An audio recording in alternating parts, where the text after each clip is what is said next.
Okay, folks, here we go. Here we go. Let's have a good show. 1B, stand by. Yeah. Yacht, Yeah, get Ed Field. Just go right now. Go to camera 3. 3. Go to the perfect, just like that. I'll just go ahead. Yeah, graphics 2 is going to be up for the first. Okay. Go right there. Go to camera 3. Go. Yep. Go to the camera 3, just like that. No music. I'm going to hand to Q, Sophie. Wait for it.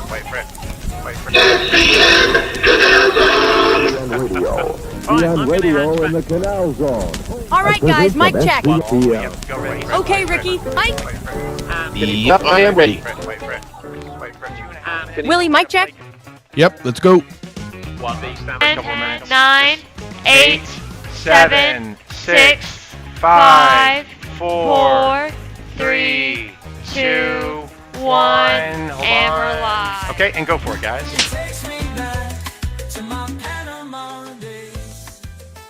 All right, here we go, guys. It is Halloween. It is October 31st, and it's the last time that we're going to say this for the next 6 months or so. 8 p.m. Eastern Time, 5 p.m. Pacific Time, and 7 p.m. Canal Zone Time, because tomorrow there will be a time change, or tomorrow night, I guess. And so in the Eastern Time Zone, we're going to be the same as Canal Zone starting next week. So it'll be 8 p.m. Canal Zone Time. But anyhow, right now, it is 7 p.m. and 5 p.m. and 7 p.m. And out west, it is 5 p.m. Ricky, what's going on, man? Hello, everybody. Like always, very good, very nice. Thank you for everybody for being here with us again tonight. Like we are every week, we are happy hour at the Balboa Yacht Club. As you know, my partner and I here, who's been flickering on and off, Willie Benninghoff and myself, Ricky Royal, both born and raised in the Canal Zone. We every week bring you this show where we talk about our beloved Canal Zone, about our history, about our people, about our way of life. And Willie, the Canal Zone community is so involved. There's so much going on: golf tournaments, picnics, luncheons, you name it. So this is the place where we bring you all that information and we keep you up to date on the Canal Zone community. Hello, Ms. Joe Burns. And to get this thing started, a little toast to all our viewers, our friends. Absolutely. Salute. I'm not sure what the flickering is, but yeah, it's kind of annoying, man. Well, it is Halloween, so yeah, it is. It is Halloween. It is all that good stuff. But we did throw a couple other graphics on there. Maybe that's doing something to it. I don't know. I couldn't tell you. But we have a lot of stuff for you guys. Yeah, but it's just graphics. But it seems to be messing with our. It really does. So I'm going to see if I can remove a couple of these and see what happens, because it's really annoying. I mean, too bad if we don't have the witches flying through. Well, everybody, tonight we have a great show. It's our fifth Friday of the month while Willie gets our technical stuff taken care of. I know what to do. It's the fifth Friday of the month. You know, we normally do four shows for you, but our fifth one is, and the last one of the month is going to be a new one that we do every month.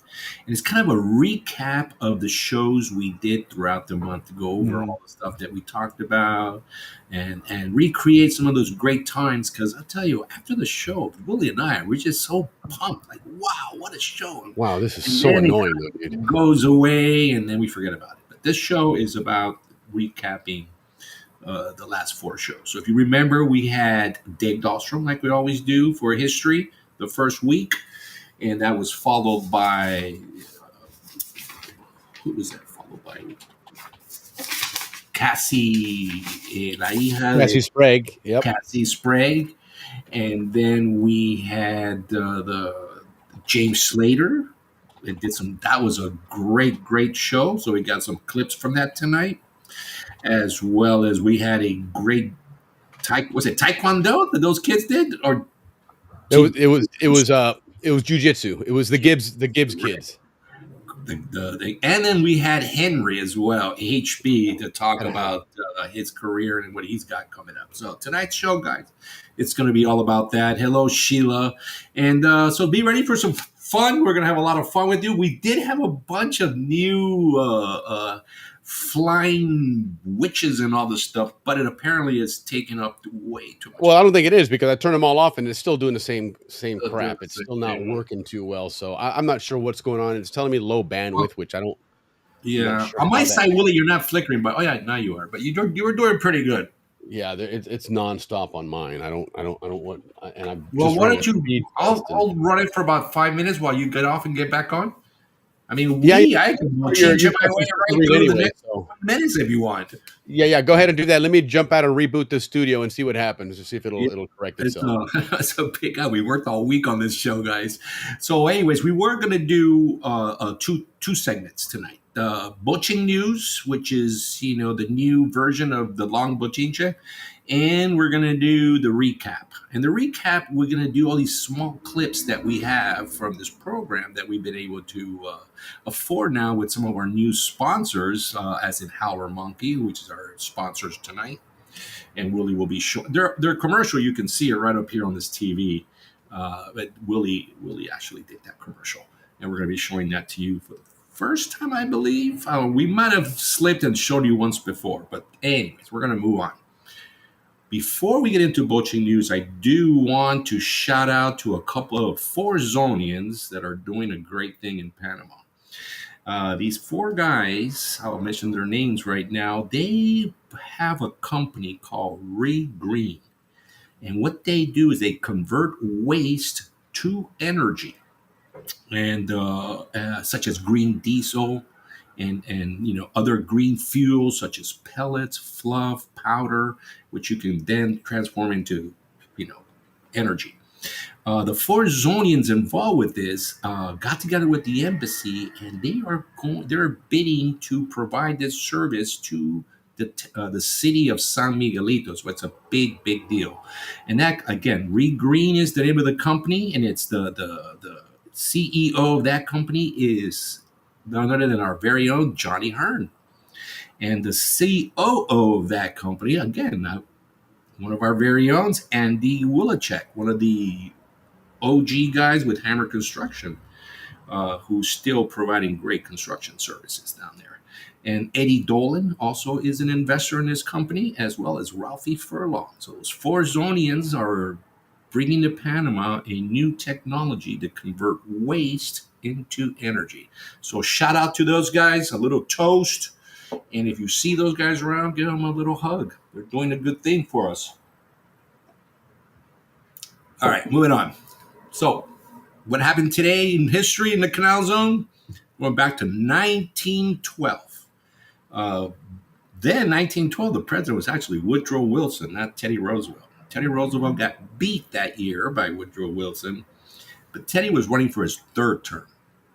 So anyways, he got beat, and Woodrow Wilson was the president when the canal was inaugurated. But on this day in 1912, he proclaimed the Panama Canal Act. Basically, it's what it was is it was called Proclamation 1570. And what that was is just say that the United States was responsible now for the opening, maintenance, protection, operation, and the sanitation of the Canal Zone and Panama. So that was what happened today in 1912.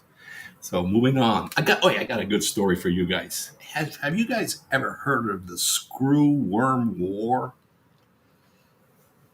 Well, the Screw Worm War, guys, if you haven't heard about it, just started 2025. Now, some incredible opponents. On one side, you have Panama and the United States and their engineered male bugs who are going to do a confrontation with all the screw worms that were at one time held back in the Darien Gap. And since all this immigration and all this stuff happening, they were able to get through, and they do cause a lot of problems with our cow. So the Screw Worm War has begun from Houston, Texas. A bunch of engineer male bugs working their way south, and from Panama, the Smithsonian, a bunch of engineer males working their way up to go find females. And of course, these engineer males will not provide reproduction for the female. So it's just going to eventually die out, and that's the way they kind of defend that. But that is the screw worm war. Just begun. All right, guys. So Willie is still working on this, so we're going to keep moving on. I think he's almost back. So what we got next, guys, is ACP news. Like we always like to talk about. And ACP is what the former Panama Canal Company. You guys, we've been talking a lot about all the projects coming up that they're doing. But now what we're gonna really focus in on is the latest news on the ports, since we haven't heard much on the ports. It's been kind of quiet, and there's a reason for that. There is our. Finally, man, I had to reboot the whole computer, man. Yeah, no, but you're still flickering. Really? Yeah. See, I don't see it on my end now. All right, don't worry, I can handle it. Listen, so ACP now is their new motto is water conservation. And why water conservation? Well, it's because 52 million gallons per boat, and even though they have the facilities to increase the number of transits, that's not the solution. So their solution has been to use, and then of course, the more boats that come through, the more pollution, right? The more pollution, the less rainfall. So they have this new thing at the canal now. If your boats are coming in with zero emissions, which is not being built that way, you kind of get it first in line. I mean, you still pay your the fees, but you get a bump if you have zero emissions. So that's one of the new things they're implementing in the canal. Second thing like we've been talking about is the gas ducts. Now the gas ducts are being built not only for profit and to increase production in the canal, but it's also to minimize the use of ships that carry these products through the canal. And as we mentioned, the gas ducts are going to be for liquid petroleum as well as the gas petroleums, butane, ethanol, etc. And then along with this, now the canal doesn't just want to do ACP just doesn't want to do ships.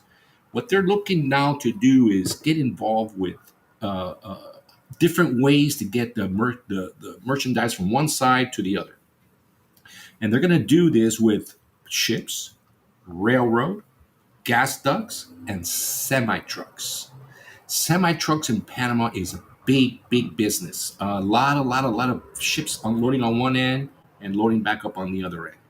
But the highways that they've been using are the highways that we all use. So, congestion, traffic, accidents, etc. Wear and tear on the roads, all that stuff. That's never good. So what ACP and the Panamanian government are now doing is going to build a highway that connects Colón to Panama, but on the west side of the lake, not on the east side where all our towns are and all our highways are, etc., but on the west side.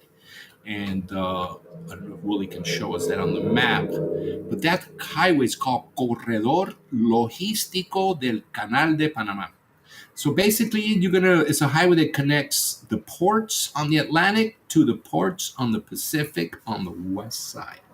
Now, what's interesting, Ricky, on that is that on the Atlantic side, like on the Pacific side, most of your ports and your logistics and everything is on the East Bank, and so it's going to be interesting how that's going to work, where they're going to be, having to cross over, because as you can see right here, I mean, everything is on this East Bank here.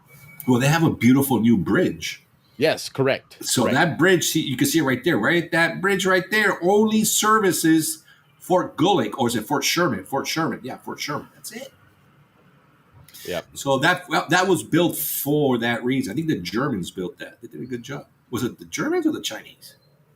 Probably the Chinese, I would bet, but who knows? I mean, who knows? No, I think it was the Germans. Actually, the Germans built that. Actually, yeah. I don't know. But anyway, yeah, that's and as you can see here, some with this Google Earth.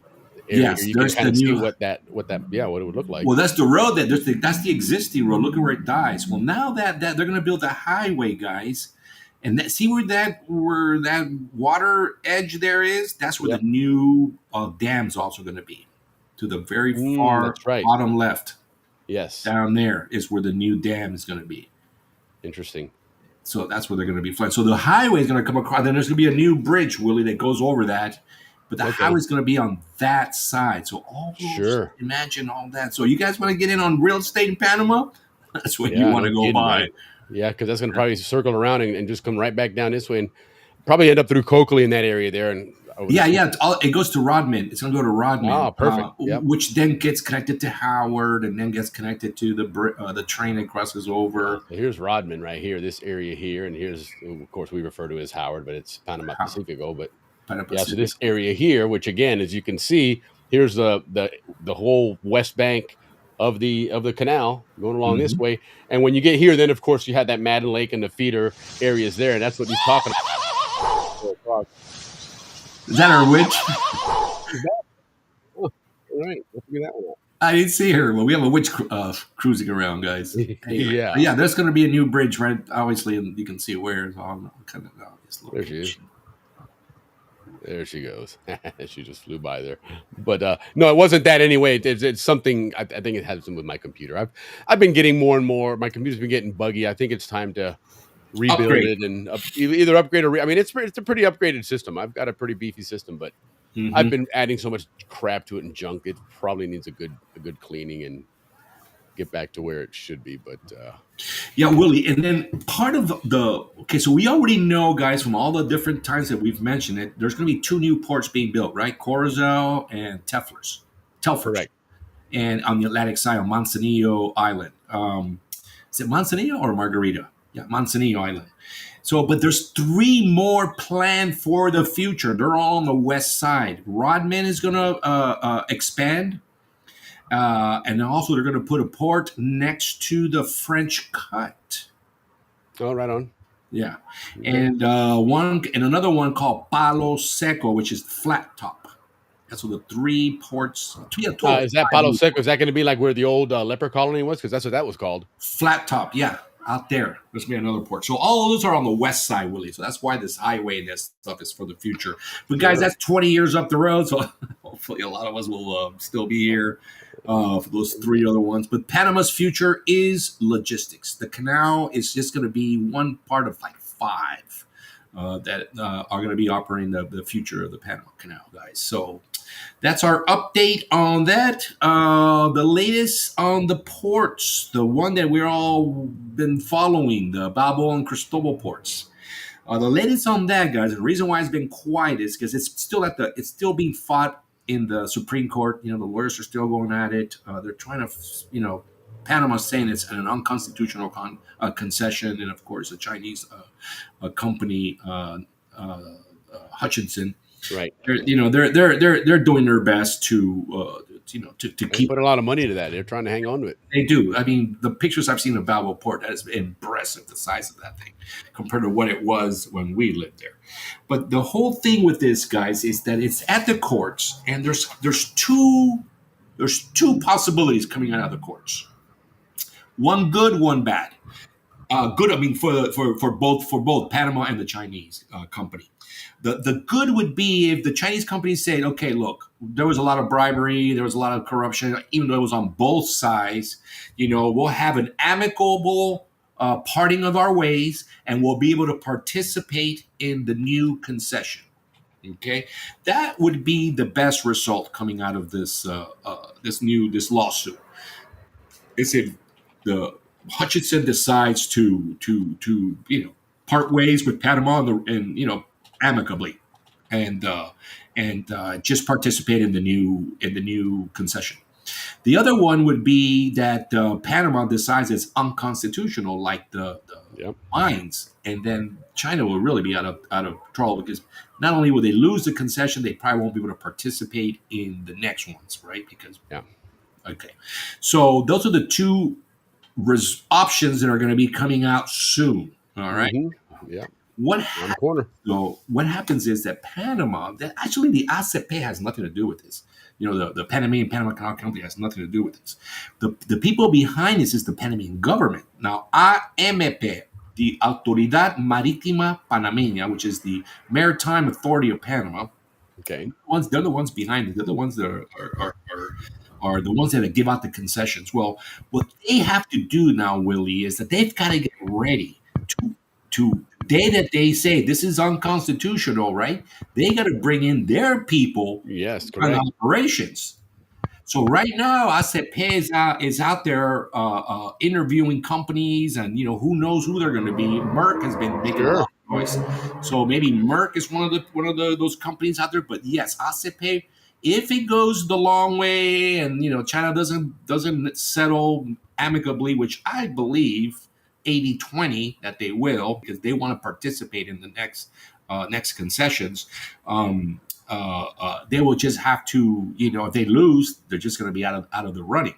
Yeah. So so that's what's going on with the ports, guys. And if there's a new concession, ACP will take not ACP, sorry, AMP will take over operations 12 to 18 months before it goes to licitation.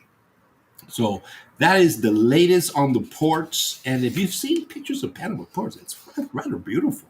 I mean, it's taken up everything that we ever knew, but it's pretty big. It's pretty impressive, Will. They've created an amazing port area. I mean, you're right. It's a double-edged sword. For us from a nostalgic point of view. I mean, it's not like we had planned on going back there and going, "Hey, my house is gone," right? But bottom line is, when you look at it and think of the memories of getting from Balboa, from Amador to Diablo to Los Rios to Corozal, you can't go through that road anymore. That's gone. That's all part of a big giant port container, lot out there. Yeah. Like the skating ring, forget about that. Yeah, That's gone. gone. All that stuff is gone. All the baseball Absolutely. parks, none of that, man. Forget about there, the right? the shoe store. No. That's where it ends, right there at the shoe store, is where they have the shoe big store, gate. Really? That was the coolest place. Remember that little ramp that you had to walk up to get to the shoe That's store, right. and you get in It was there, very industrial, man. But when you walked inside, because it had a warehouse ramp on it and everything, and there was all those rail lines there. Remember, there was like a left, an area to the left there, and then to the right was to the shoe store. But man, they had the one thing they always had when I was growing up were the hush puppies. Well, those hush puppies were popular, man. Dude, you those. Well, for us in St. Mary's, you didn't get to wear those until you got into right. You had to wait till you get right. We had to wear like black leather shoes. I remember that. So, and every once in a while, we would bring our black tennis shoes, and then we'd get in trouble. Yeah, no doubt, man. But take you home. All right, guys. So our Bochinche. What else we got for Bochinche? Oh, very good news for ACP, the former Canal Zone company. You guys did. ACP was the one that financed the third set of locks. The five. Correct. Well, the bid was won at $3.1 billion, right? And this the Spaniards with a bunch of other European companies as well got the contract. But everybody knew they underbidded and were counting on corruption to get Martinelli was the president then, to get the price up to what Bechtel had bid, which was Bechtel bid, I think it was 5.2. Okay. So they, the Spanish got the contract for $3.1 billion, and then they started building, and then new administrations came through, and then there was this one administrator called Quijano, Canal administrator for ACP, and he thought, you know what? No, we're not playing that corruption game. Prove that this new $3.1 billion change order is legit. Right. So they went to court after all these years, right? They opened up that, I think the third set of locks opened in 2016. God, I'm so sorry. I don't know that. Okay. 2016, 2025, almost 9 years later. A decade later. Decade later, the ruling came out. Guess what? No, ACP does not have to pay that change order. Very nice. They couldn't prove that money was spent. So ACP now is $3.1 billion richer. So I'm sure that money's going to have to go to, pay for all those people that are going to have to move out of the new flooded areas that are coming with. That's exactly with right. That Rio Indio project, which is another ACP project. Like I said, ACP, $8.8 billion in investment.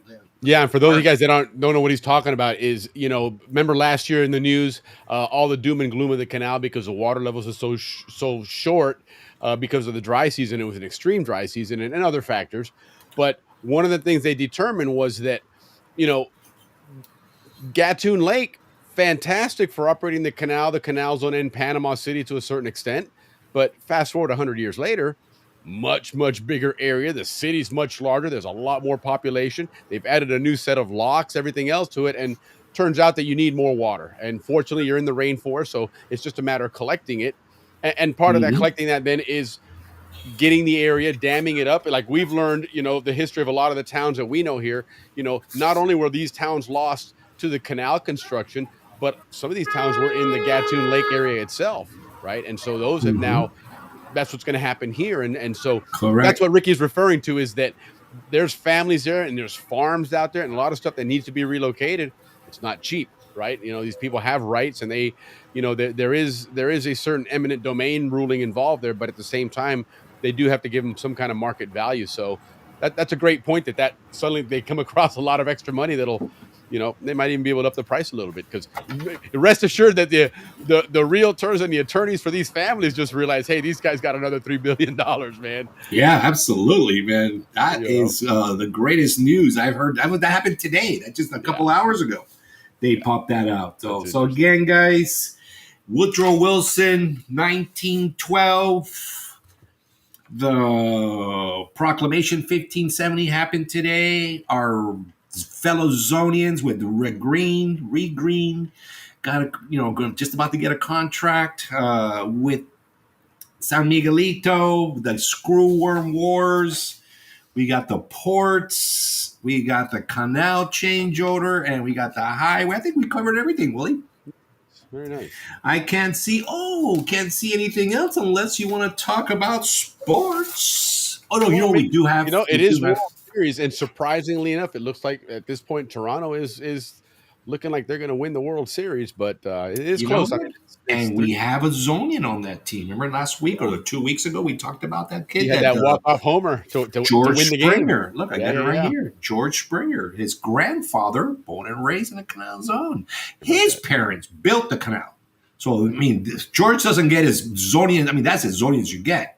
Yeah, and he no would be kidding. fifth generation. Those are the ones like me and Dahlstrom. A lot, it's been there a long time. As well as we know the Arangos and the boys as well, and the Ayases as well. But anyways, that his grandfather left the zone when he was 17 with the pitching a scholarship. Right. So he must have torn it up in Little League in the Canal Zone and all that. All right, guys, to wrap up this nice Bochincha segment, we're going to do a little bit of TripAdvisor. Because, we like to inform you guys, especially now that we're all going to Panama in January, 8 weeks from now or so. And, we'd like to tell you what's happening, right? The restaurants, the hotels, etc.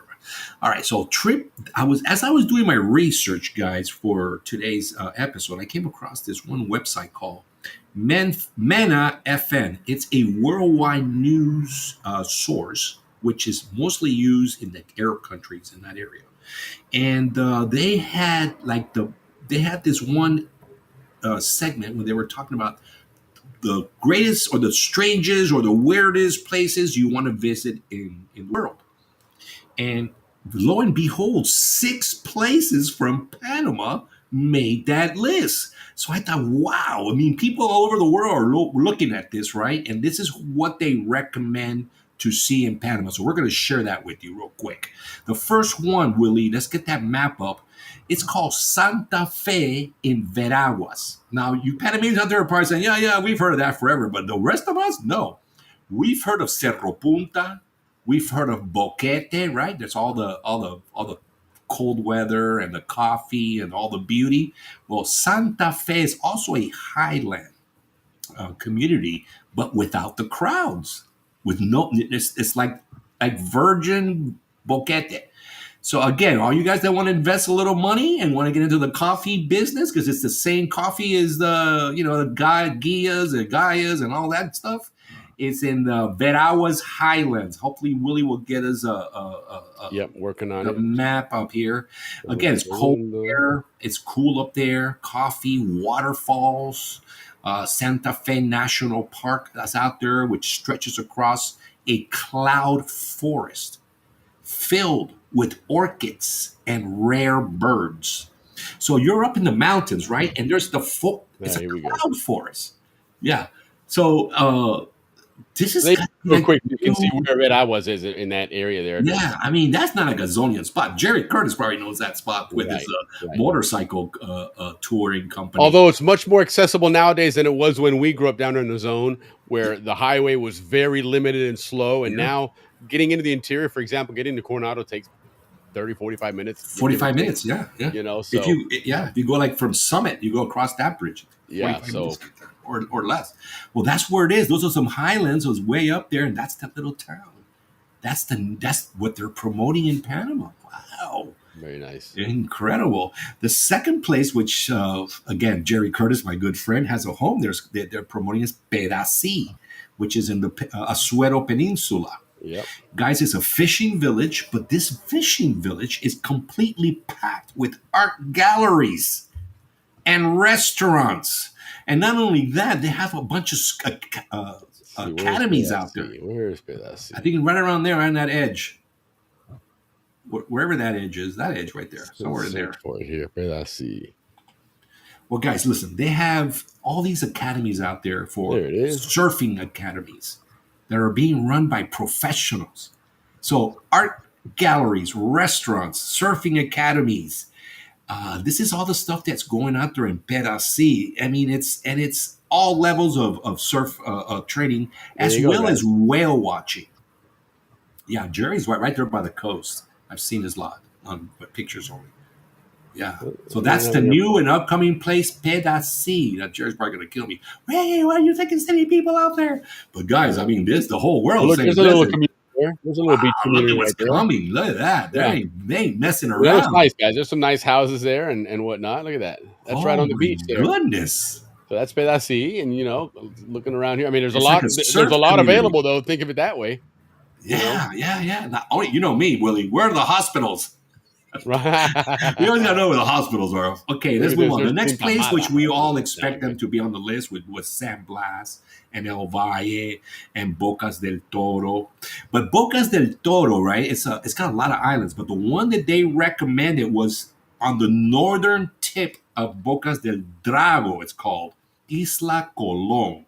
So if you're gonna go to There it is, Bocas, Colon Island. yeah, if you're gonna go to Bocas, you want to go to that tippity tip up there on the northern tip called Bocas del Drago. That is supposed to be the legit Look, place right on the there. tip somewhere. Right there. Bocas del Drago. Yep, that's where you want to go. Look at the nice road getting out there. See the road? It's about nice. Define nice. Almost Well, like- you know, this has got a road. Well, but most of the stuff there happens on the water. Yeah, And then yeah. last but not least, on the this one made me laugh because it had, like go on your own recognition. In other words, we don't take any responsibility for this recommendation. It was the Darien National Park. They're actually sending people out there, but this is what they say. Well, hell, they Most- walked through here for 4 years the other direction. So, I mean, they Yeah. ain't that inaccessible, apparently. Well, they put here a lot of disclaimers, right? The most remote and biodiverse regions in the Americas, That is right? true. Few dare to see, okay? World of mystic peaks, river crossings, and a forest that is alive with animals and sound like jaguars.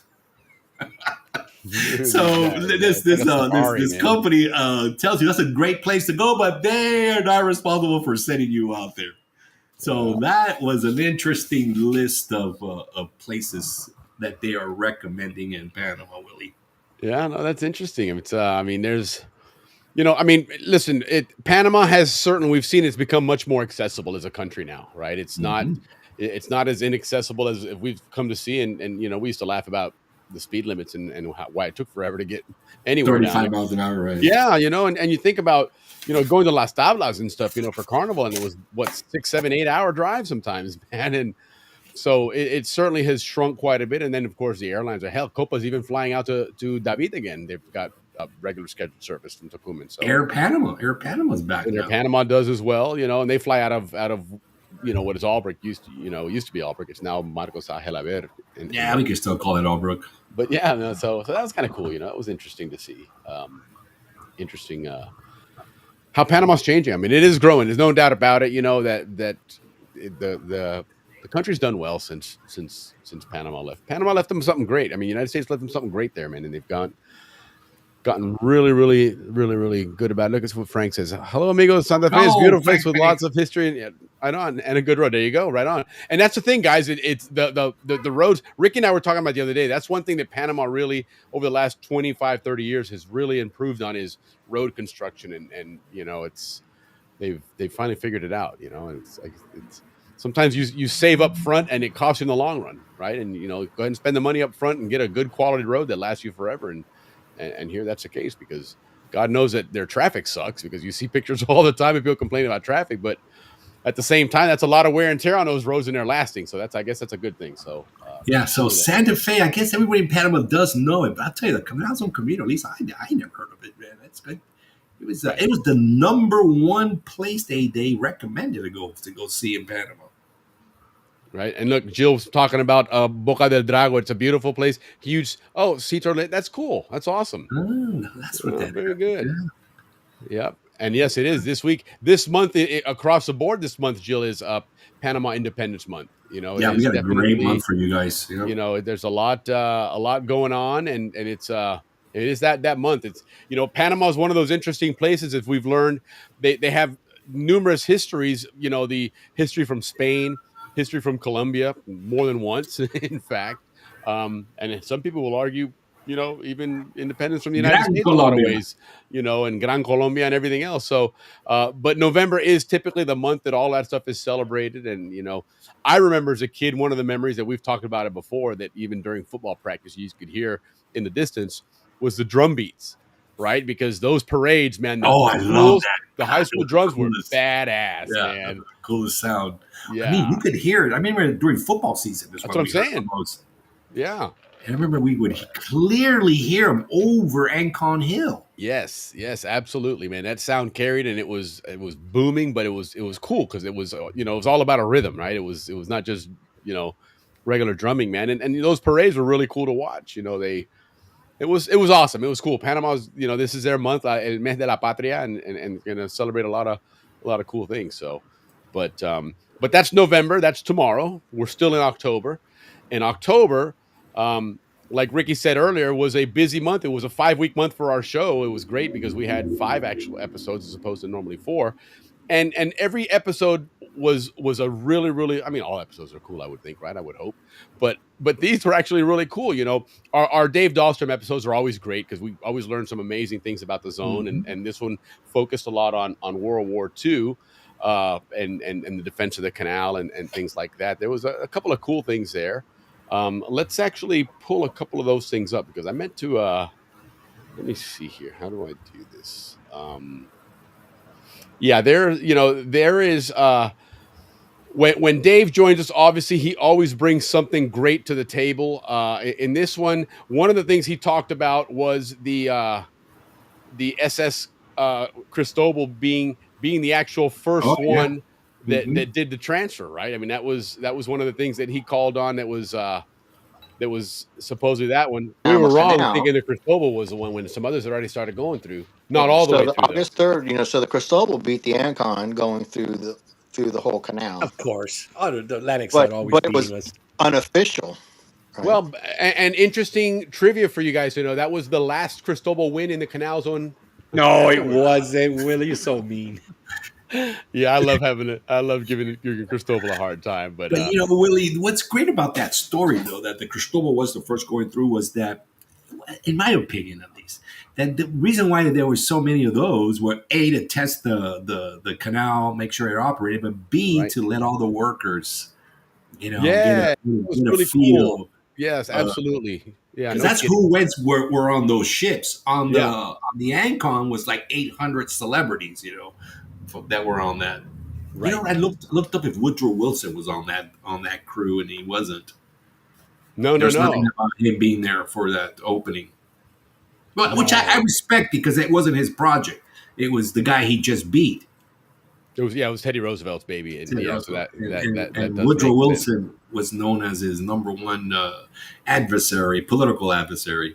Yeah, indeed. Go Tigers. Go Tigers. I know. Listen, you guys won in 1915, 1914. No, they brought in a coach just to beat them, Willie. We know that. They They did. Coach Palumbo was that guy was. I mean, there was some amazing Cristobal Tigers teams, man. That was. I'm glad I didn't have to face them because they were some tough teams, man. They were. Oh, I did. They beat us when I was on. Yeah, they were good, man. They were damn good. But that was really cool. And then also, Dave was talking about the other thing that he mentioned was what was the other thing he had talked about? We had on there. It was the baseball dude, wasn't it? Yes, yeah, this guy. And this guy, his name is Mickey Harris. And in Mickey 1941, Harris, that's right. he was a major league player. He got called up after anti-aircraft training in Virginia. He was sent to the Panama Canal Zone in 1942. So then he played baseball for the Balboa Brewers. He was a pitcher in the highly competitive Canal Zone League. See that was, you know, when he mentioned that, you know, first thing I thought of, and hoping that tonight if Mark Cicero is listening or any of the Cicero family, because that was similar to their dad's story or their grandfather's story, right? Because that's how the Ciceros came to be in the Canal Zone. Was Grandpa was playing in the major leagues and got I think it was an eye injury, and had to cut his career short, but loved baseball and found out that hey, there's good competitive baseball down in Panama, and there's a bunch of Americans down there with this whole Canal Zone thing. And so down he went, and he's like, hey, here we go, man. So Grandpa Springer, we just talked about it, was, you know, during that time. Right. Absolutely. And so it was cool to kind of, you know, hear that story, because Panama does have a baseball heritage. I mean, even through today, obviously, as we're talking about here in the World Series. And, you know, not too long ago, you know, one of the most famous Panamanian New York Yankees baseball players of all time, Mariano Rivera, you know, just a fantastic, you know, superstar baseball player, you know, and a Panamanian. You know, we go back to Rod Carew and born on the Panama Railroad. So there's a cool Canal Zone connection there. So it's always fun to hear those stories of guys from Panama or the zone making it into the big leagues. That's always, you know, kind of fun. And it was a nice little twist to the Canal Zone history. You get to tie into some of what we've learned about, you know, the guys coming in. But, you know, I think Toronto's going to take that World Series, man. I think I was rooting for LA, obviously rooting for USA first foremost, but also just because of what's his name, you know, hitting and pitching the way he's been doing. It was just, to me, Ohtani. Yeah, Ohtani. Yeah. Hey, you know, but now you being from San Francisco, that's kind of tough because that's your biggest rival. I know it's hard to root for the Dodgers if you're from San Francisco, man. It's very, very difficult. Yeah, I'll bet, you know, but that's still a phenomenal thing. Hey, my sister lives in Canada, so I have a good reason to. Oh, there you go. There you go. Right on. Stick with the family. Yes. Yeah. Makes it easier anyway, since you're rooting against the Dodgers. So I think it's. I don't know the Giants. We just don't go there, man. And if we do, silently, of course. Yeah. That the Giants Dodgers, I would say, is not as well known except up there locally, but it is just as fierce as the Yankees Red Sox rivalry. Right? Yeah, no, they started. Those two started way back. The history of them started way back in New York. You know, they've been rivals back in the day. Correct. But what happened was the mayor of New York only built stadiums for the Yankees and the Mets, and they wouldn't build new stadiums for the Giants and the Dodgers. Well, they were gone. The Mets weren't around then. Yeah, so they both decided, we're taking off, and they went to the West Coast together, and they started the whole. It was the Yankees. The Yankees had all the clout in New York. They were New York, and so the Mets came to be. I think the Mets started in 64, 63 or something. The Mets didn't come around until later on, but nonetheless, that's exactly what happened. These two teams are like, the hell with you, man. We're out of here. And at one point, the Giants had signed an agreement to move to Tampa Bay. Oh, I remember that in the 80s. Yes. Correct. When they first built the dome here. The Giants built the dome for the Giants. Yes, they sure did. They were going to bring Barry Bonds and everybody out there. Yep. I remember that. That was interesting. Yeah. So no score in the game so far. Right on. That's cool, man. It's right now, Toronto's up one game, 3-2, isn't it? I think 3-2. Yeah, so Toronto wins now. It's over. You know, if the Dodgers can win, they go into a Game 7, which I guess for a World Series is always what you want to see, right? As a neutral, you want to see a 7-game World Series. You know, that's the one of all the major sports. I guess hockey does it as well. Well, no, I guess they all do it except football. That it's a prolonged, you know, playoff format. You know, the games, even the championship. It's, you know, it's a best of series. It takes a whole month to go through the playoffs. Correct. Versus the NFL. It's That's a one month. game, man. The Super It's Bowl only is one a game. single elimination, though. Yeah, You have an off game. It sucks for you, man. That whole season is all riding on one game, man. which That's when you got normally to perform. happens. All right, what else we got here for? But yeah, no. So clips. then that again, Dave brings some great history. And then the following week we had a really cool a guest on, somebody that we've been trying to get on for quite a while. Our own class of '76, James Slater. Okay, that was and a great he show. had that was a really good show. I'm trying to find. There's one video in particular. Okay, so is this it? Because there was one in particular that let's do this one. We'll get to it anyway, but just all so I can share a little bit. I hope I don't get in trouble. Oh no, this is Cassie Sprague. Sorry. Oh, we'll delete it if we have she to. was on the second week. She was on second. Yeah. Let me switch off. That's right. I had these in the wrong order. No, James Slater. For all the guys that don't know, James Slater is he's a Zonian. Played for Ricky. Give him the background. He played for what? Viva, right? His band was Viva. His father was a doctor at Gorgas, lived in Ancon. He was him and his brother were very well known in the Canal Zone community. James for his music and his little brother for his skateboarding, that California look.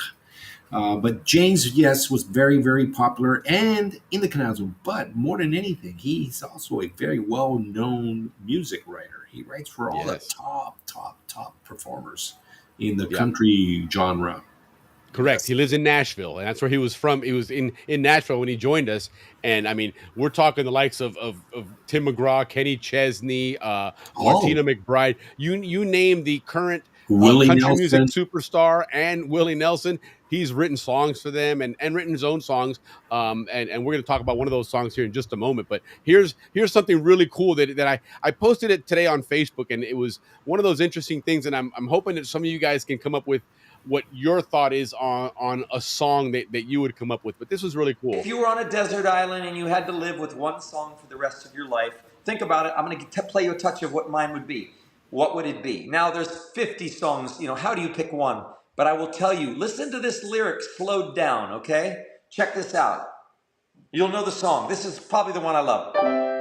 You're an everlasting summer and you see it fading fast.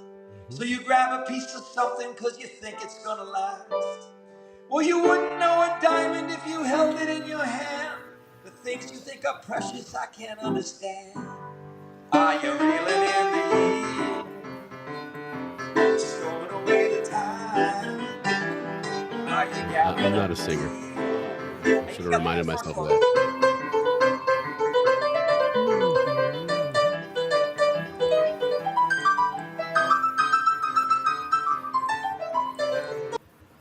Yeah, that was really cool. Just that whole episode was, to me, one of the funnest, engaging episodes that we've had, right? Because the whole time he was with that piano, and you can tell that this guy, he can work those keys like it's breathing, like you and I eat. It was really cool. Born with that talent. Yeah, without a doubt. He was talented in when he was in the Canal Zone. He was just a kid. Yeah, but so the question was, if you had to go onto a deserted island, okay, and you had only one song, let's assume you had like an iPod or something, you only had one song on it, right? I'm assuming it's solar charged or something, I guess, but if it was, what's the one song that you would have on it? That's the only song you're going to be able to listen to. What would be your song? Because mine I said was Guns N' Roses, and I forgot the name of it again. I can't believe that. As if that really is my favorite song. It's well, I got to roll with Santana Europa. I could listen to that forever. Over and over and over. It would never get old. Okay. It's like getting married over and over and over and over again. It's like Groundhog Day. Think Groundhog Day, and you had one song that had to play over and over and over. And so I would go with Santana for sure, man. Yeah, that one. I mean, I was a huge Guns N' Roses fan. That was my favorite band in high school, throughout high school and whatnot. Mm-hmm. And it was from Use Your Illusion 2. It was that big album. It was a big double album. Yeah, we talked about it. We had to get the comments involved to get the. Oh yeah, Estranged. It's called Estranged. It's is the name of the strange, song. but American Pie, we can all sing the Yes. words to that song. I Yeah. think that guy only played that one song. That was it, and he's like one of the richest dudes in the world. You know, it's sometimes if the song is the song, right? You know, Thunderstruck, AC/DC, that song commands $500,000 every time somebody uses it in a movie now. $500,000, you know, because that song is such a it's represents so much easily, you know, because of the whole beat and the name of it and everything, that for action movies and whatever, Thunderstruck is perfect, right? It's recognizable, man. But yes, American Pie is definitely an iconic tune there. Samba Pati, okay, there you go. John, him and I are right on. Yeah, no problem. Samba Pati, those are good. I just know those all day. Yeah, you know, another song that I always liked that I could play over and over was Good to see you, John. And again, Guns N' Roses, Civil War. Oh yeah, that's a good one. That's a great tune, man. I like those long tunes. He also played Vincent Ricky. Okay, interesting. Yeah, that would be interesting to see. But that was, like I said, that was really cool. You know, James, again, being you know, a musician and everything. You know, the talent he has is just, it's like nothing else, man. It's really cool. In fact, you know, when you talked about his getting started, and this was a funny story that led into, you know, a story that Ricky had been itching to talk about. I mean, since we first started doing rock and roll music shows, right? I was always taken by that Toe Jam, and I remember it was like when Mike Little was playing, so I knew it was Omega. I mean, Viva. But right. I remember the people jumping and yelling. I remember, where am I? And then we find out that night from James that he actually paid his little sister and all her friends to go up there and yell. Right and on. I saw that. I mean, and that connection was unbelievable. Yeah. That he remembered that, and that was like one of the most inspirational things that happened to me. No doubt, because you've talked about that so many. Every time we've had, for example, when George Carr's been on with, you know, with Aska and everything, you know, you've always mentioned that, you know, and talk about Toe Jam, the concert. I remember Toe Jam, and nobody remembers Toe Jam. That's hilarious, man. And Chris Jeffries talking about Comfortably Numb. Yes, absolutely. Great tune. Oh yeah, man. Pink Floyd. Great tune. Sure, man. Don McLean did Vincent. Okay. Yeah, Don What's McLean. Vincent? I'm missing out on Vincent. Okay, I have to listen to that and find out.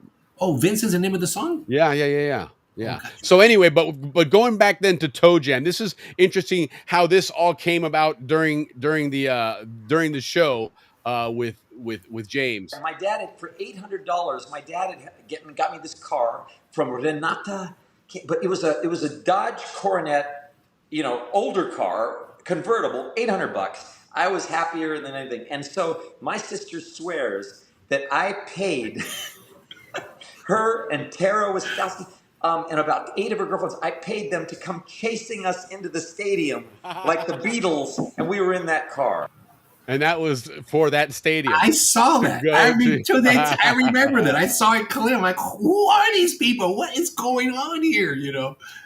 Anyway, that's cool. That's cool. Cool. Okay, cool. And okay, so Vincent is a song about Van Gogh. There you go, Vincent Van Gogh. Right on. Cool. But did he like cut his ear for his girlfriend or something like that? He did something to with an ear. I mean, he cut his ear for something. I'm not sure what it was. Like, I love you. Watch. Then she's like, "Hey, sorry, man, but we've already moved on, man. You, bro. Your art sucks." All right.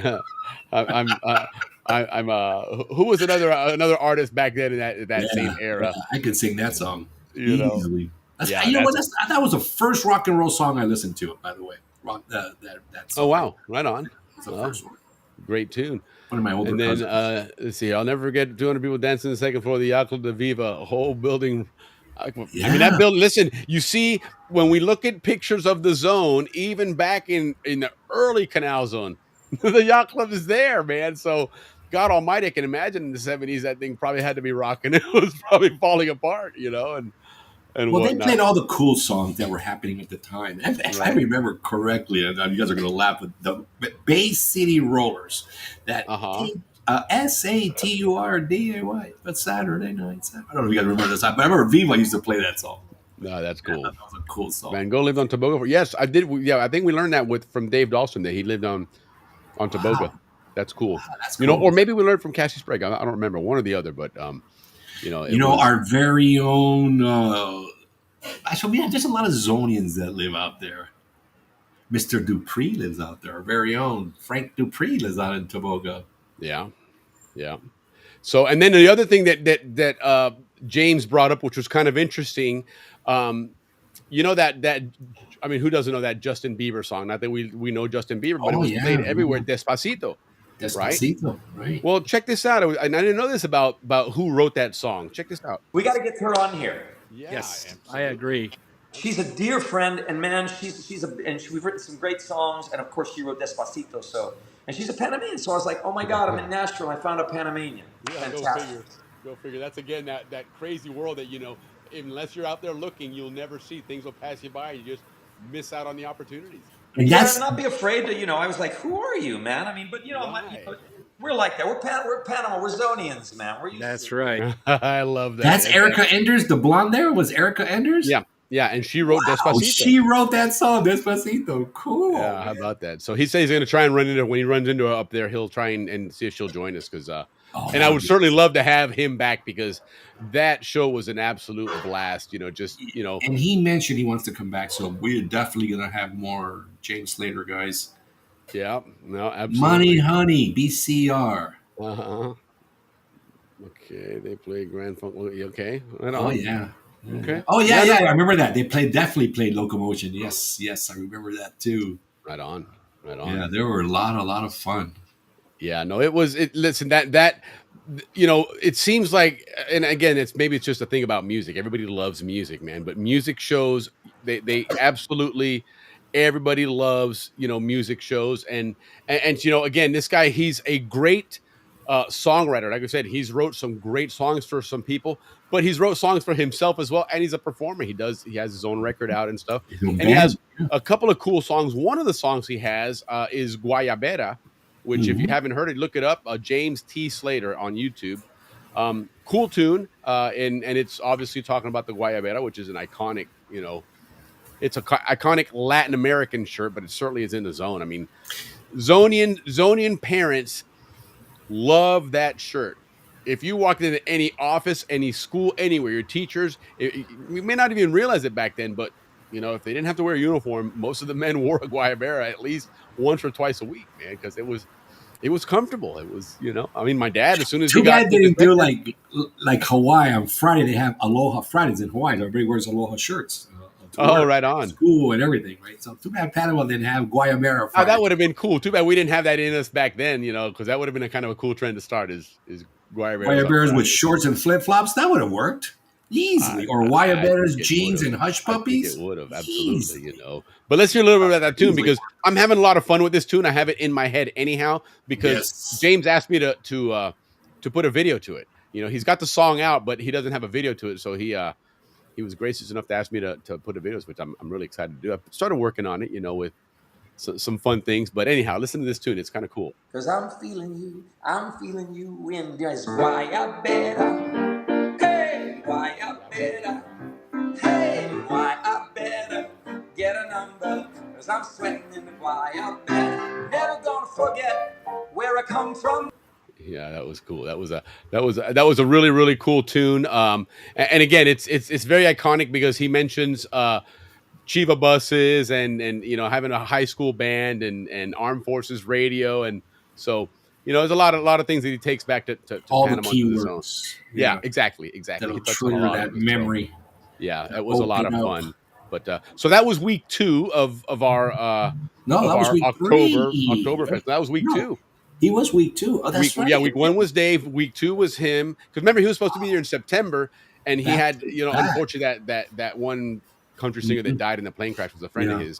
So I'm glad we're doing this because recapping is really cool. I think it is, man. It allows us to maybe somebody that wanted to comment on it and maybe didn't remember until afterwards. Oh my God, I remember this, and we can come back and do it again. So this is something we're gonna do every month, guys. Is thanks to our sponsors, we can do this. I appreciate that everybody who sponsors us. And tonight's sponsor, Willie, Indeed. No, tonight our sponsor is Howler Monkey Sauce, and these guys, Correct. the great Canal Zone company here, they have 4 flavors of Howler Monkey Sauce. Check them out. I know here in Florida they're in Publix grocery stores, but you can Yes. definitely get them on Amazon. Okay, they've got the original. They've got the verde. They got this one on the screen here, the amarillo. They've also got a hot sauce, which is it'll throw some fire on you. This one's got some heat, but it's it's not one that's They're not overpowering. too hot. I've tried them all. They're not nothing. They're not like They're not. that. Now, you know what's interesting about these guys? If you're into hot sauces or just like to binge watch YouTube and stuff, there's a show on YouTube called Hot Ones. It's a really cool show. It's just a show where somebody brings a guest on, and they're usually superstars or celebrities or whatever, and they just have a back and forth banter. But the basis for the conversation is they go through a scale of from mild all the way to really, really hot sauces, and they dip them on wings, and they're trying them out. And some people are really, really cool and tough about it. Other people, Shaquille O'Neal was on. That one was a really funny episode because he couldn't handle the heat very well at all. But one of in their early first few years, Howler Monkey was one of the sauces that they were using. And it was really cool. Yeah, I'd like to get them on because I know the story, but I'd love to have them on to tell us the story. Because tell us stories. 1 year, right? We got a 1 year sponsorship. Yeah, 6 months. 6 months. Right on, man. But definitely we're going to have them on to talk about that story because this is great. I mean, these guys are in major grocery store chains here in the United States and stuff. So they've really done well with that Howler Monkey sauce. It's really cool. But somebody just gave us a sponsorship there. Thank you, whoever. Oh, right on, man. That's what that chair. I don't know why that video doesn't come up. Like I had it. This is why. But anyway. Well, maybe we were probably overloaded, really. Yeah, but that QR code down there, guys. If you scan that QR code and you want to buy us a beer, we much appreciate it. But again, we definitely appreciate Howler Monkey Sauce and stepping up to sponsor the show. We are working on a series of commercials for them.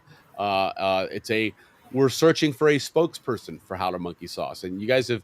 In fact, let me cue that up here because I know I have it here. Yeah, let's watch this commercial. I mean, they're sponsoring us this time. Even though it's supposed to kick off tomorrow, on this show we always do. You know what? This is the little intro for them anyway. Yeah, but let me see where it is. By the way, Willie put this video together. Yes, this is part of a Canal Zone meet that has that is doing this. Where is it? Is this? Oh, here it is. Yes, here we go. Okay, check this out, guys. Enjoy.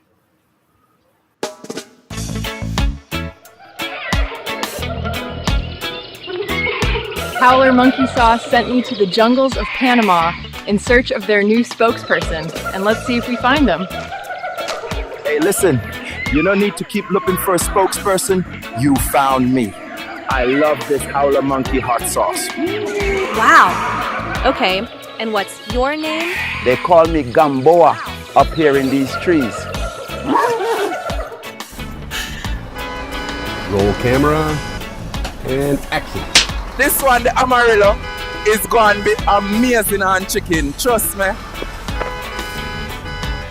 Do you know a Howler Monkey who can describe the sweet heat of our original with authentic ají chombo peppers?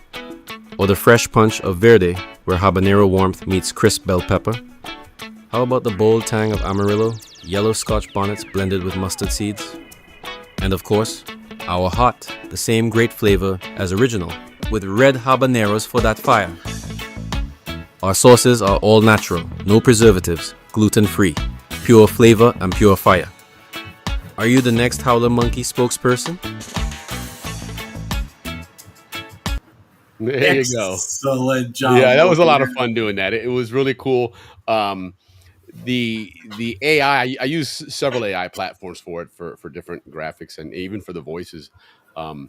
But what I've learned on a lot of these AI voices, they remember back in the day, Hooked on Phonics. You see those commercials? Absolutely. SOCKS, and that kind of stuff. Well, you actually have to think that way when you're trying to prompt voices on AI, because even something as simple as Balboa, a lot of times they don't pronounce it right, and so you got to be very clever and creative on how you spell it out so that it sounds out what you want. Sometimes break it up. One time I had to do Balbo, Balbo, and then UH separate, Balboa.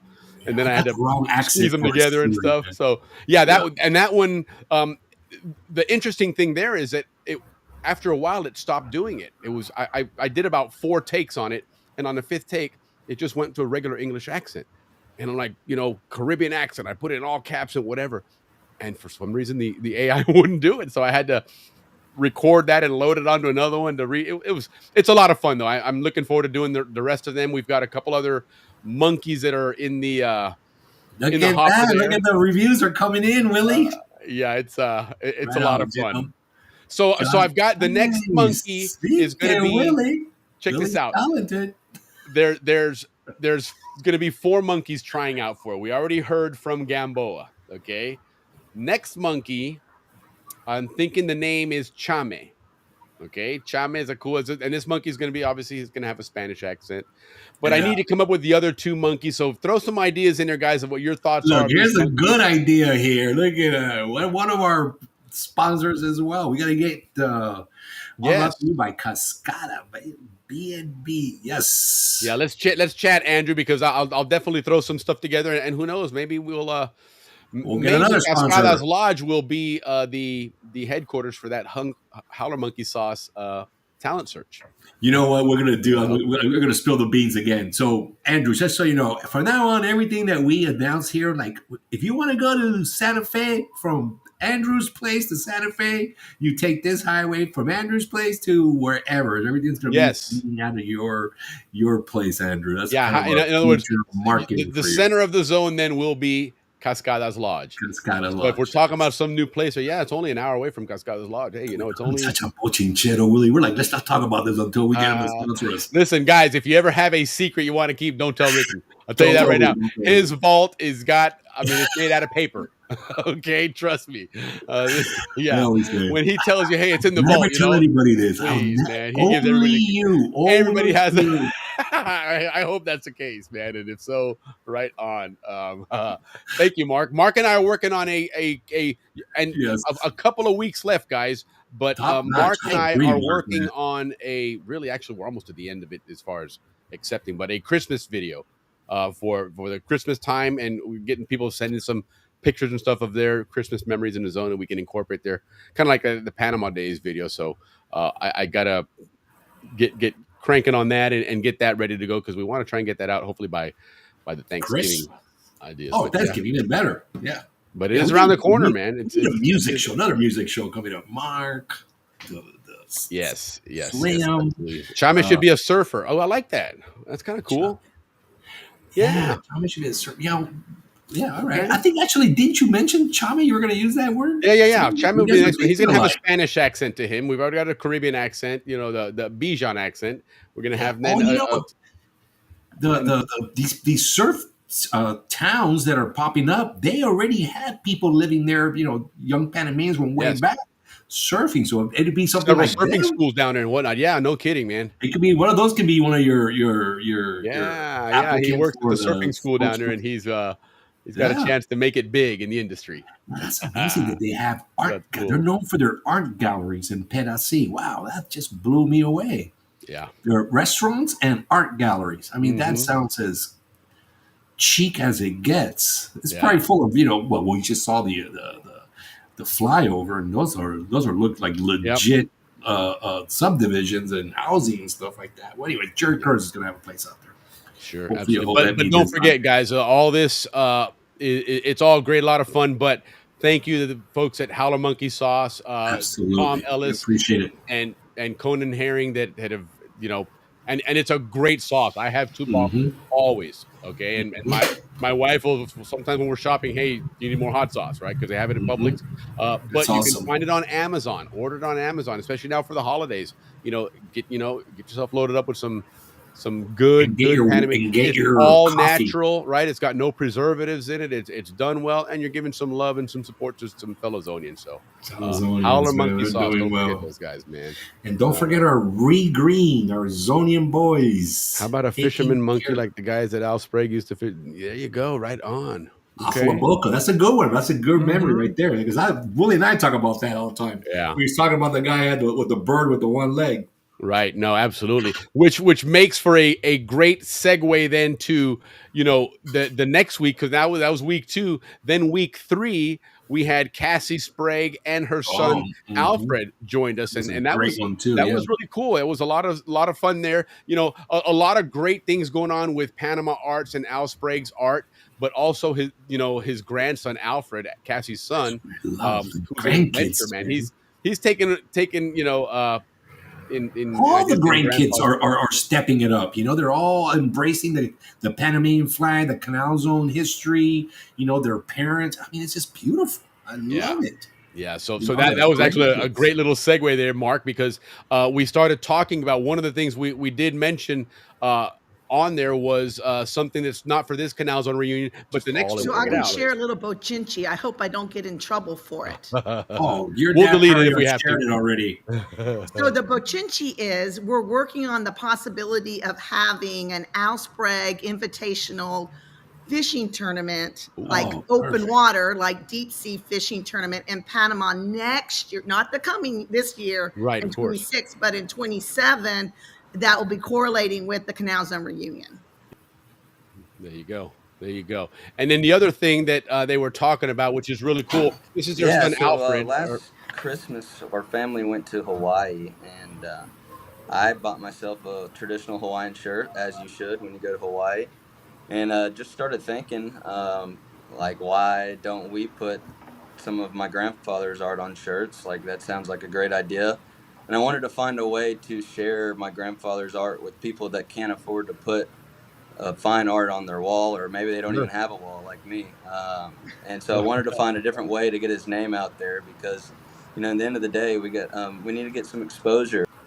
Yeah, so that was really cool that they're doing that, and so now Alfred is getting into the family business because he put out a whole line of shirts and other things as well, even photography that he's into. This guy he went to school, and then from there he decided, very similar to his grandfather, that said, "Hey man, I do things a different way, man. I do my own thing." And so he bought a boat, and he bought himself a sailboat. He knew how to sail a little bit, but he's learned on the go.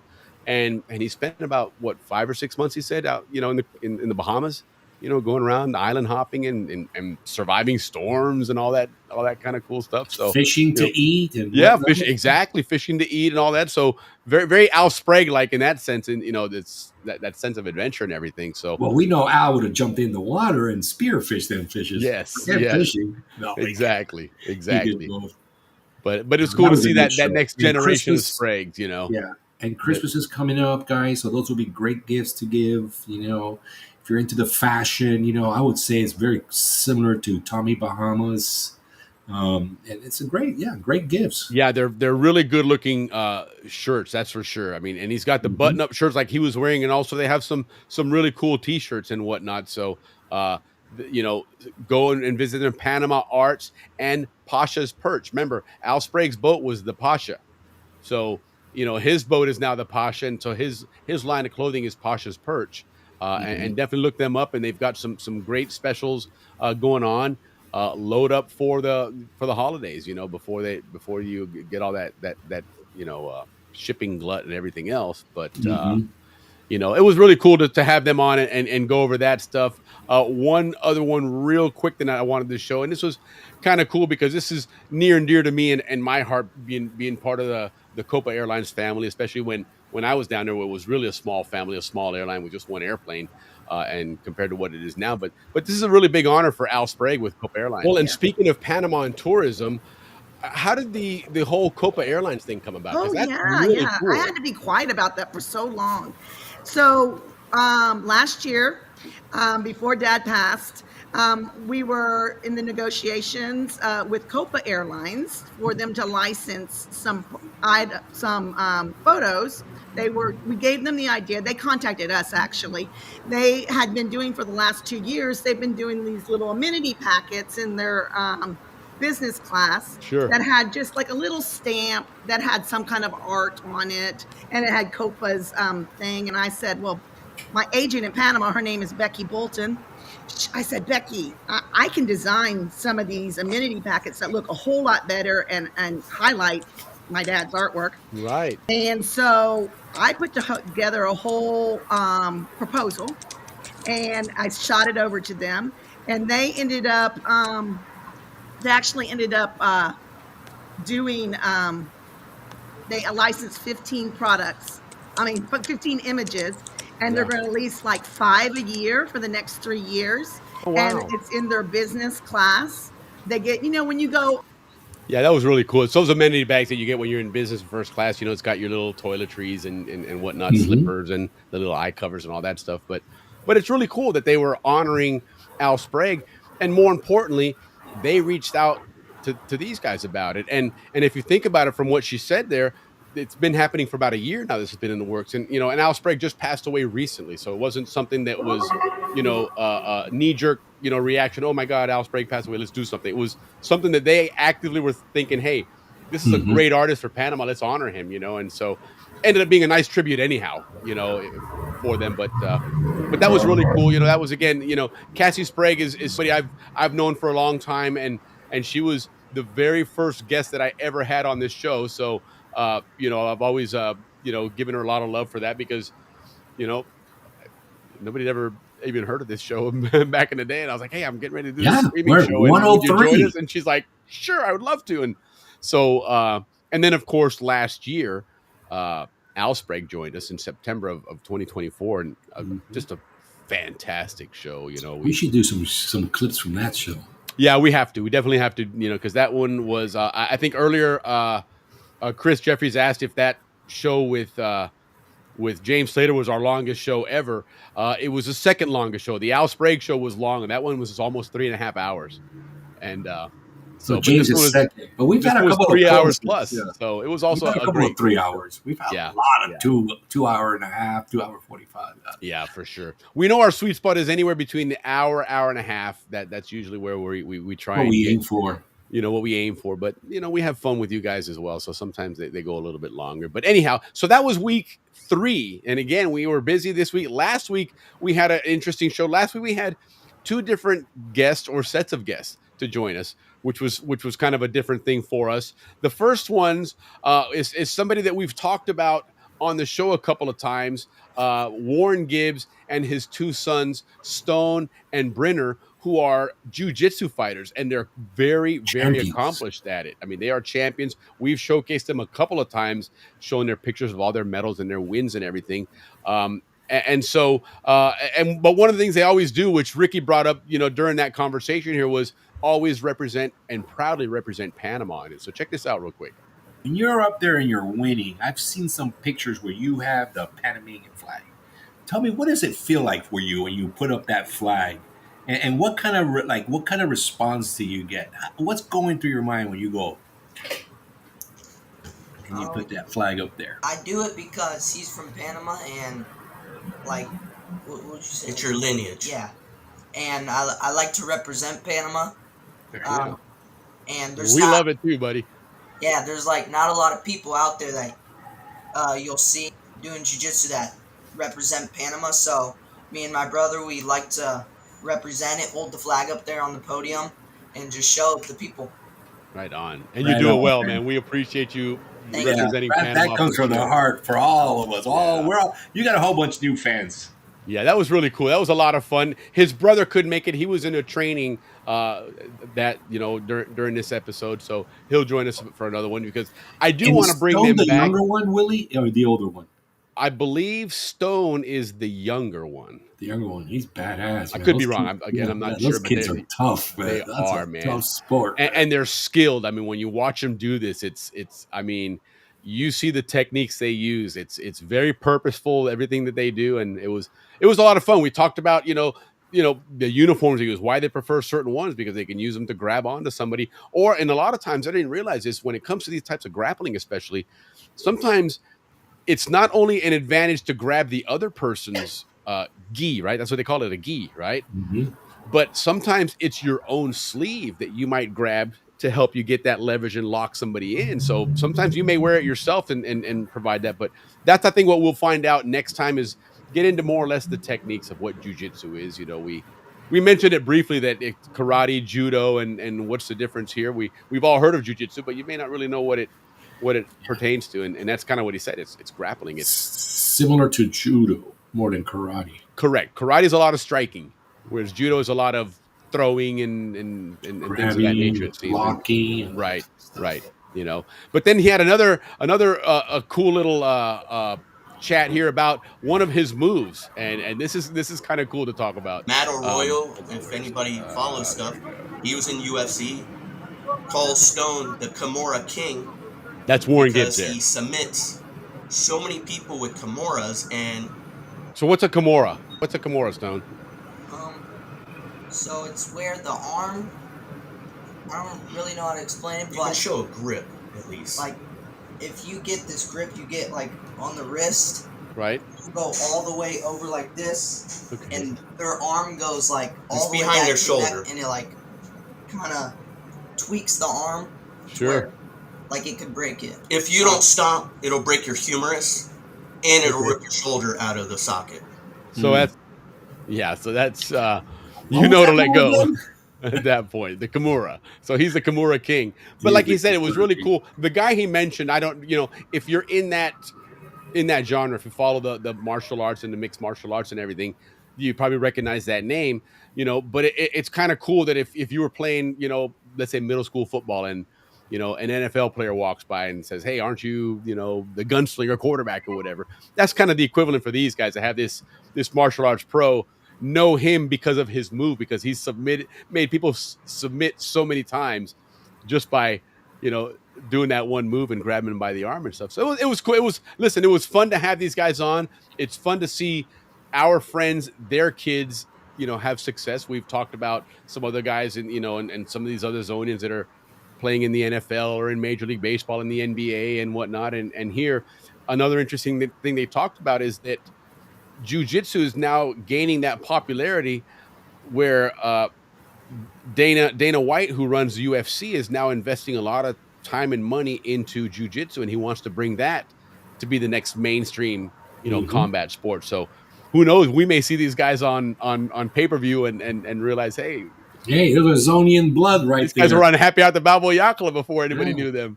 So, but the second guest that we had on was a really, really fun guest, somebody that we have chatted with so many times on the show, but from the other side as a guest, but somebody who's very knowledgeable about Panama and the Canal Zone and very active in it. And it was really fun to talk to HB Tui and get to know him and his story, which, like we've talked about before, we saw him on the Hallmark Channel.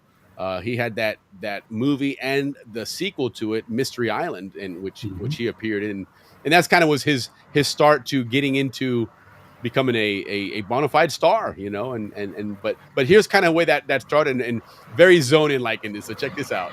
Cut the whole line. I'm very sorry. I need to get to the front. I was like, look, let me tell you something. I apologize profusely, but I need to do my audition now. I need to do it quickly, and I need to get out of here. And I ended up playing the bad guy, and I can just imagine the casting director's like, we found the bad guy. Right. This guy that comes in, pushing his way through the front of the line. So lo and behold, I got the part, and I that started my career in the movies. It was a lot of fun, and then from there, I was in a lot of Panamanian productions. I played every Zonian you can think of, beat up people, shot people in the back, all kinds of terrible things. We got to put together a sizzle reel. I got to see all that stuff, man. Yeah, he's very talented on that Hallmark Plus channel where you can see those movies.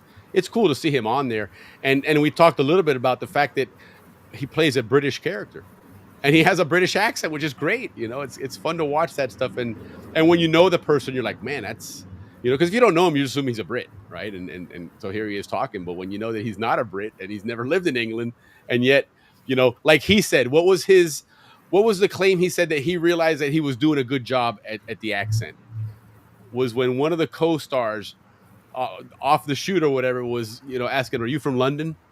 Because he picked up a London accent. And he's like, "Yes, that's it means it That's worked." good for actors, yes. Yeah, heck yeah, it was, man. So and then also Willie in like when production companies come to Panama and they want to do something with the Canal Zone, he's always the guy that they go to. Yes, for he is. interviews and get information or whatever. He is the go-to Zonian connection down there.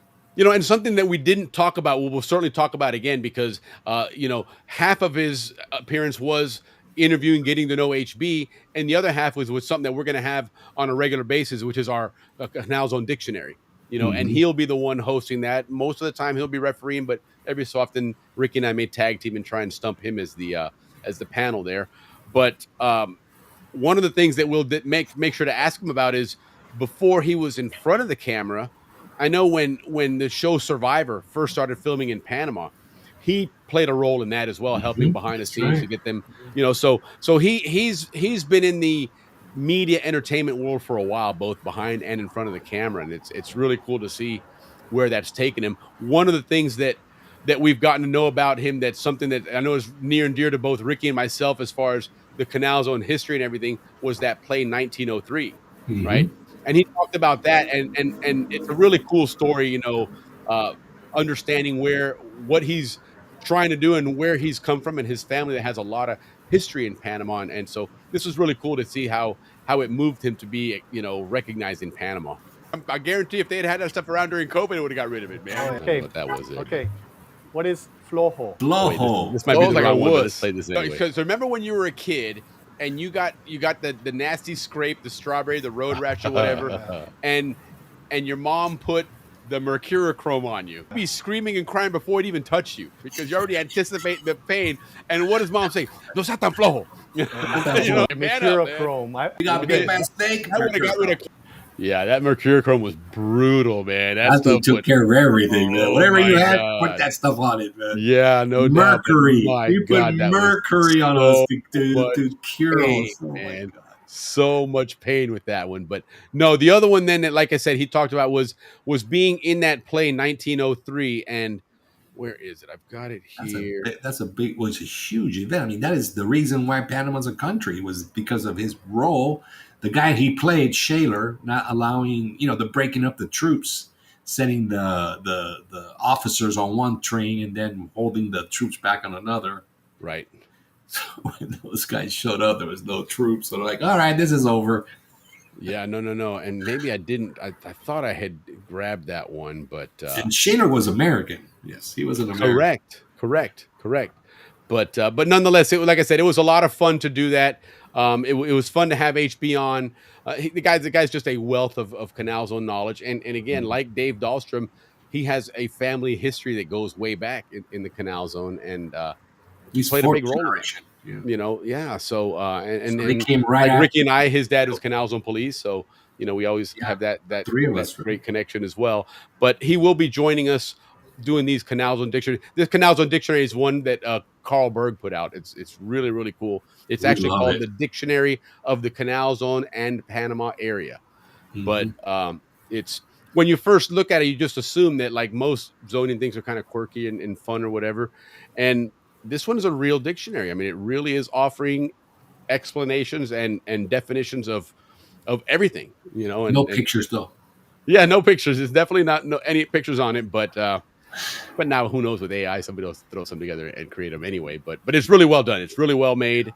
We need to find out how we can get that thing out in print again, maybe on Amazon or something to make it available. But I know at the reunions he does show up and sell them there. But it's a really fun book, and we had a lot of fun with that. So I'm looking forward to that again. I like that segment that we're going to be doing regularly. Yeah, no, it really is, man. So, but hey, listen, great recap.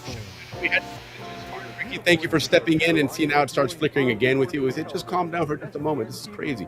I got to find out what's going on here, but nonetheless, it is Halloween. Remember, guys, next week. It's 8 p.m. Eastern time, 5 p.m. Pacific time, and it's 8 p.m. Canal Zone time. We have the time change here in the United States. So Panama and the Eastern time zone in the United States is going to be the same one now for the next 6 months. So I'll update the videos on that and everything else. But next week again, first of the month. So of course, our first of the month means that our Canal Zone historian Dave Dahlstrom is going to be joining us. And let me check and see, because I know he message me and see if I can give you guys a tease of what he's bringing up next week. He said, I'm going to do a segment on, let's see here, on the town of Zona. Okay. There's a town called Zona, Z-O-N-A. Also, he's going to do some interesting facts about Buenaventura. Ricky and I had an interesting debate last night about Buenaventura and these guys.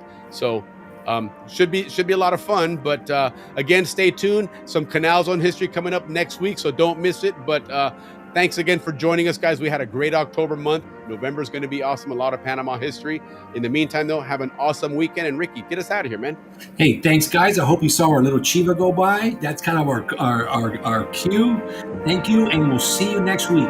Thank you very much. Take care, guys. See ya.